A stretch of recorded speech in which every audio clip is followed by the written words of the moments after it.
Roy Irvin is speaking publicly on camera for the first time, not because he wants to bring Boeing down, but because Roy says there are great people at the company who love building airplanes as much as he did.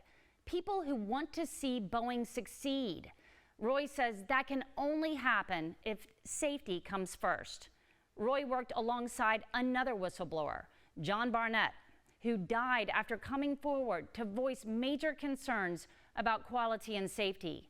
Roy is on a mission to finish what Barnett started. What is it about it that you love about flying? I just love airplanes. I like the way they operate, and I'm a mechanical guy anyway. The airplane has to go through. Roy Irvin found his calling at Boeing, South Carolina in 2009. He was an investigator and helped make sure that those brand new $250 million 787 Dreamliners were ready to take off. And he knew what was at stake.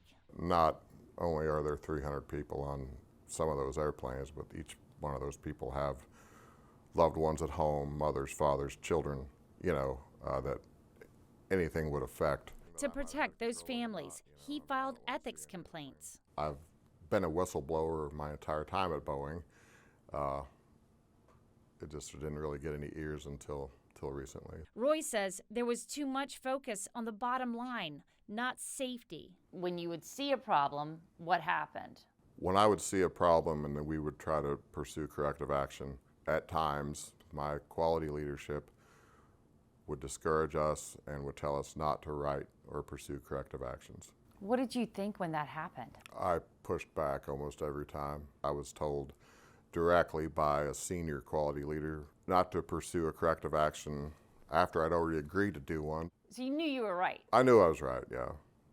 Roy says problems on the 787s were ignored, canceled, or became other issues. Is the term gaslighting appropriate? Oh, for sure. Yeah, that was, and that's a common practice at the Boeing company, yes. Burned out, Roy left in 2020. He now lives 2 hours from the closest airport. I knew I would miss it. I knew it would be probably difficult, but I just needed a breath of fresh air. But he didn't give up. Roy's former colleague turned whistleblower, John Barnett, was blazing a trail, standing up to Boeing, and Roy was ready to stand with him. He was a lighthouse for the whistleblower activity. He was probably the first, one of the pioneers, I'd say. It was the beginning of March, and Barnett was in the middle of giving his deposition. There was intense pressure. Roy had just given his deposition in John Barnett's lawsuit when he learned his friend was dead. According to police, John shot himself in Charleston on the last day of depositions. And just because he died doesn't mean the lawsuit fell apart. Lawyers say Barnett has every file and email to back up his claims. Is Boeing too big to fail? I don't know. I've heard that before, but I think they need some serious regulatory intervention. Reporting for the National Desk, I'm Ann Emerson.